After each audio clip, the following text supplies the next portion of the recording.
Hello friends, hi everyone, कैसे हैं आप सब। आई होप आप सब बिल्कुल ठीक होंगे। Welcome back to my class Jyoti Gupta English teacher. Friends, आज हम स्टार्ट करने जा रहे हैं प्रेजेंट परफेक्ट कंटिन्यूअस टेंस। तो आइए हम प्रेजेंट परफेक्ट कंटिन्यूअस टेंस को डिटेल में जानने वाले हैं मेरे वीडियो के थ्रू।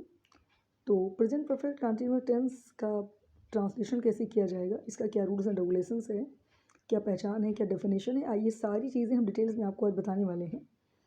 तो चलिए आइए जानते हैं कि प्रेजेंट परफेक्ट कंटिन्यूअस टेंस की हिंदी क्या होती है, इसका अर्थ क्या होता है। तो प्रेजेंट की हिंदी होती है वर्तमान, एंड परफेक्ट की हिंदी होती है पूर्व, एंड कंटिन्यूअस की हिंदी होती है अपूर्व यानी इम्परफेक्ट, एंड टेंस की हिंदी होती है काल।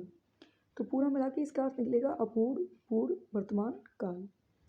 तो प्रेजेंट परफेक्ट कंटिन्यूअस टेंस की परिभाषा ये होगी कि जिस टेंस में कार्य का होना कंप्लीट न पाया जाए, यानी काम कंप्लीट न रहे एंड काम प्रेजेंट टेंस में हो रहा हो, तो इसे हम प्रेजेंट परफेक्ट कंटिन्यूअस टेंस कहते हैं। एंड इस टेंस में समय का आना बहुत ज़रूरी है। सेंटेंस के बीच में समय आता है, समय दिया रहता है, चाहे वो निश्चित समय हो चाहे वो अनिश्चित समय हो, तो सेंटेंस में समय ज़रूर आएगा। तो हम इसे कहेंगे प्रेजेंट परफेक्ट कंटिन्यूअस टेंस। अब आइए हम जानेंगे कि प्रेजेंट परफेक्ट कंटिन्यूअस टेंस की पहचान क्या होगी। एंड पहचान को इंग्लिश में कहते हैं रिकॉग्नाइजेशन। रिकॉग्नाइजेशन की हिंदी होती है पहचान। तो आप सबसे पहले आपके लिए जानना ये जरूरी है फ्रेंड्स कि सेंटेंस के लास्ट को ही देख करके हम टेंस का पहचान करते हैं। तो जब किसी भी सेंटेंस के लास्ट में रहा है, रही है, रही है, हुआ है, हुई है, हुए हैं, इन शब्दों में से कोई भी शब्द सेंटेंस के लास्ट में आ रहा हो एंड सेंटेंस के बीच में कोई भी टाइम का आना बहुत ज़रूरी है, चाहे वो निश्चित टाइम हो चाहे वो अनिश्चित टाइम हो। निश्चित समय को हम कहते हैं पॉइंट ऑफ टाइम एंड अनिश्चित समय को हम कहते हैं पीरियड ऑफ टाइम। तो सेंटेंस के बीच में समय का आना बहुत ज़रूरी है। जैसे 2 बजे से 2 घंटे से ये समय है, तो सेंटेंस के लास्ट में रहा है, रही है, रहे हैं आ रहा हो एंड सेंटेंस के बीच में कोई समय दिया हो, तो ये पहचान है प्रेजेंट परफेक्ट कंटिन्यूअस टेंस की।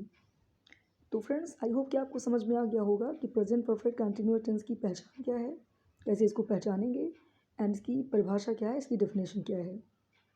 तो अब हम जानेंगे कि हर टेंस में 4 सेंटेंस होते हैं।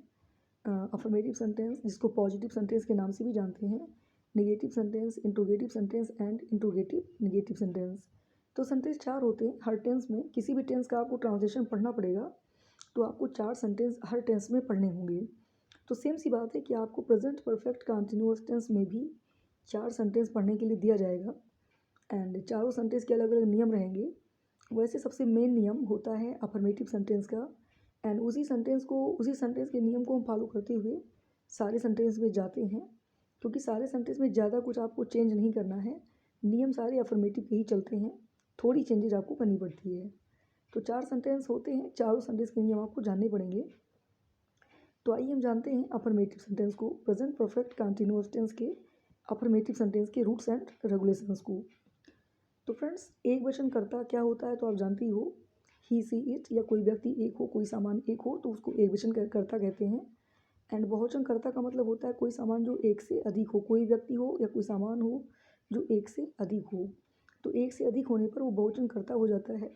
या आई, बी, यू, दे, इन प्रोनाउंस को भी हम बहुवचन कर्ता के रूप में मानते हैं। तो चलिए हम नियम आपको क्लियर करते हैं कि नियम क्या है ट्रांसलेट करने का। तो एक वचनकर्ता के होने पर एक वचनकर्ता के साथ में आप हेल्पिंग वर्ब हैज़ बीन लगाएंगे एंड हैज़ बीन के जस्ट बगल में क्रिया की फर्स्ट फॉर्म का यूज करना है। चारों सेंटेंस में आपको क्रिया की फर्स्ट फॉर्म का ही यूज करना है, प्लस आपको आईएनजी जोड़ देना है, ठीक है। एंड निश्चित समय के आने पर से की इंग्लिश आपको लगानी है सिंस, अनिश्चित समय के आने पर से की इंग्लिश आपको फॉर लगानी है। लेकिन अगर कर्ता आपका बहुवचन है तो बहुवचन कर्ता के आने पर आप बहुवचन कर्ता के साथ में आपकी हेल्पिंग वर्ब हैव बीन लगाएंगे, यानी एक वचनकर्ता के साथ में हैज़ बीन एंड बहुवचनकर्ता के साथ में हैव बीन। तो हैज़ बीन के जस्ट बगल में क्रिया की फर्स्ट फॉर्म का प्रयोग करते हुए उसमें आपको आईएनजी प्लस कर देना है एंड निश्चित समय के आने पे सिंस एंड अनिश्चित समय के आने पे फॉर लगाना है। सो फ्रेंड्स, आई होप कि आपको समझ में आ गया होगा कि प्रेजेंट परफेक्ट कंटिन्यूअस टेंस का कैसे ट्रांसलेट किया जाएगा अफर्मेटिव सेंटेंस में। एक वचनकर्ता हो तो हैज़ बीन, बहुवचनकर्ता हो तो हैव बीन, एंड चारों सेंटेंस में आपको क्रिया की फर्स्ट फॉर्म प्लस आईएनजी जोड़ना ही जोड़ना है। चलिए हम एग्जांपल देके भी आपको समझा देते हैं। आइए, क्योंकि एग्जांपल के द्वारा ही सारी बातें क्लियर की जा सकती हैं। एग्जांपल देना बहुत ज़रूरी होता है फ्रेंड्स। तो चलिए मैं एग्जांपल कुछ दे करके आपको क्लियर कर दे रही हूँ। तो जैसे मैं 2 बजे से यह काम कर रहा हूँ, तो देखिए सेंटेंस के लास्ट में रहा हूँ आया है, लेकिन सेंटेंस के बीच में समय दिया है 2 बजे से। तो बजे को निश्चित समय मानते हैं, इसीलिए से की अंग्रेजी तो आपको सिंस लगाना ही लगाना है। लेकिन पहले हम कर्ता को देखेंगे। मैं की इंग्लिश आई होती है। आई बहुवचन कर्ता में माना जाता है, तो आई के साथ में हैव बीन आपको लगाना है। आई हैव बीन काम करने का, doing the work, I have been doing the work. अब सुबह आपका निश्चित है, इसीलिए से की इंग्लिश सिंस हो जाएगी, सिंस मॉर्निंग। तो I have been doing the work या I have been working since morning, right. अगर एक वचन करता है कि रवि यह काम 2 बजे से कर रहा है, तो रवि एक वचन है, रवि एक व्यक्ति है, तो हम हैज़ बीन लगाएंगे। Ravi has been doing this work कब से, 2 बजे से। तो बजे भी निश्चित होता है, तो आप लगाएंगे since 2 o'clock। Okay, I hope कि आपको अफर्मेटिव सेंटेंस के नियम समझ में आ गए होंगे। चलिए हम नेगेटिव सेंटेंस के नियम को समझते हैं। तो नेगेटिव सेंटेंस की पहचान तो यही है फ्रेंड्स कि अगर नहीं या कभी नहीं सेंटेंस में आ जाए, तो नहीं या कभी नहीं के आने पर सेंटेंस आपका नेगेटिव हो जाता है। तो अगर आपका सेंटेंस नेगेटिव है and present perfect continuous tense है, तो ज़्यादा कुछ चेंज आपको नहीं करना है, सारे नियम आपको अफर्मेटिव सेंटेंस के ही फॉलो करने हैं। बट हैव एंड हैज़ के जस्ट बगल में नहीं के आने पर आप नॉट लगा देंगे, कभी नहीं के आने पे आप नेवर लगा देंगे। लेकिन नेवर और नॉट कहाँ यूज़ करना है आपको, हैज़ हैव के जस्ट बगल में, उसके जस्ट बाद में आपको उसके जस्ट बाद में आपको बीन लगाना है, एंड बीन के बाद में क्रिया की फर्स्ट फॉर्म में एंड ही जोड़ना है। तो नॉट कहाँ पे रखना है ये आपके लिए जानना ज़रूरी है। चलिए मैं एग्जाम्पल के थ्रू भी क्लियर करती हूँ। तो मैं 2 बजे से यह काम नहीं कर रहा हूँ, नहीं आ गया, तो नेगेटिव सेंटेंस है। तो मैं की इंग्लिश आई हो जाएगी, आई बहुवचन कर्ता माने हैं, तो आप हैव लगाओगे। बट हैव के बगल पे नॉट लगा के, नॉट के बाद में बीन जोड़ के फिर क्रिया में एंड ही जोड़ना है। तो I have not been doing this work since morning, यानी मैं सुबह से यह काम नहीं कर रहा हूँ, राइट। अच्छा, अगर आ जाए कि मोहन 2 बजे से यह काम नहीं कर रहा है, तो Mohan is not, sorry, Mohan has not, has के बगल नॉट लगा के बीन जोड़ देंगे।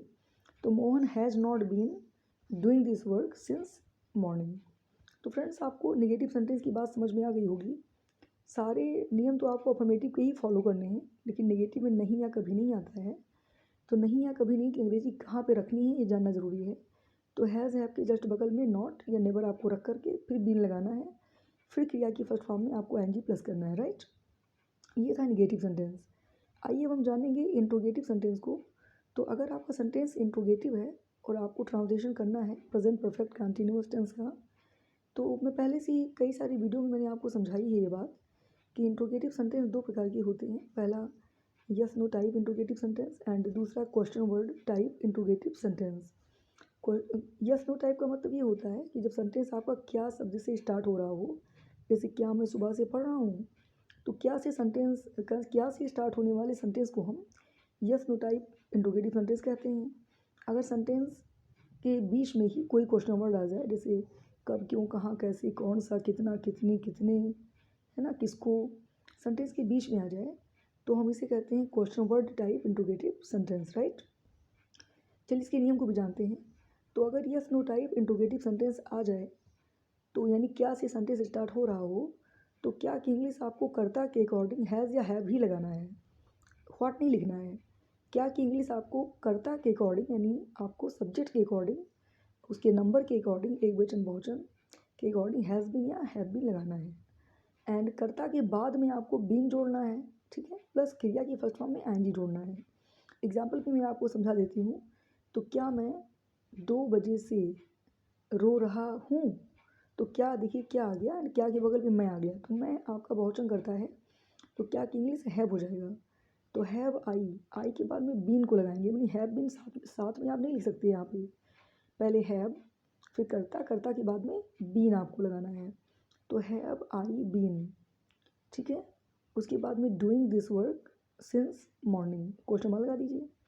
अगर सेंटेंस आपका क्वेश्चन वर्ड बीच में आ रहा हो, क्या स्टार्ट ना आए शुरू में, यानी सेंटेंस आपका question word type interrogative sentence है, तो चलिए उसका भी जान लेते हैं कि ट्रांसलेट कैसे करना चाहिए। तो तुम सुबह से क्यों पढ़ रहे हो, तो क्यों बीच में आ गया, तो क्यों की इंग्लिश पहले लिखेंगे व्हाई, फिर तुम के अकॉर्डिंग आप हैव लगाएंगे, व्हाई हैव, फिर तुम की इंग्लिश यू के बाद में बीन, यानी कर्ता के बाद में ही आपको इंट्रोगेटिव सेंटेंस में बीन लगाना है। तो why have you been beeping, okay, since morning question mark. तो ये था प्रेजेंट परफेक्ट कंटिन्यूअस टेंस का नियम यानी रूल्स एंड रेगुलेशंस ट्रांसलेट करने का। चारों सेंटेंस के ट्रांसलेशन हो गए, affirmative, negative, interrogative and interrogative negative. Friends, interrogative negative sentence में भी yes no type and question word type होता है, बट अगर कोई सेंटेंस इंट्रोगेटिव हो और उसमें नहीं आ जाए तो उसको हम इंट्रोगेटिव निगेटिव सेंटेंस कहते हैं। जैसे मैं सुबह से यह काम क्यों नहीं कर रहा हूँ, क्यों भी आ गया, नहीं भी आ गया, यानी सेंटेंस इंट्रोगेटिव भी है और नहीं भी जुड़ा है, मतलब निगेटिव भी है, तो फिर हम इसको कहते हैं इंट्रोगेटिव निगेटिव सेंटेंस। इसका भी ट्रांसलेशन इंट्रोगेटिव के जैसे ही होता है, केवल नहीं आने पर आपको कर्ता के बगल में नॉट या नेबर लगा के उसके बाद में बीइंग को प्लस करना है, अगर सेंटेंस आपका इंट्रोगेटिव निगेटिव है। सो फ्रेंड्स, आई होप कि आपको समझ में आ गई होगी सारी बातें। एंड आज के बाद में आपको प्रेजेंट परफेक्ट कंटिन्यूअस टेंस से रिलेटेड कोई भी कन्फ्यूजन नहीं रहेगा, सारे कन्फ्यूजन मेरी वीडियो के थ्रू क्लियर हो जाएगा। ओके, तो आई होप कि आप मेरी वीडियो को देखेंगे, लाइक करेंगे, शेयर करेंगे, अच्छे अच्छे कमेंट्स देंगे। Thank you so much, bye friends.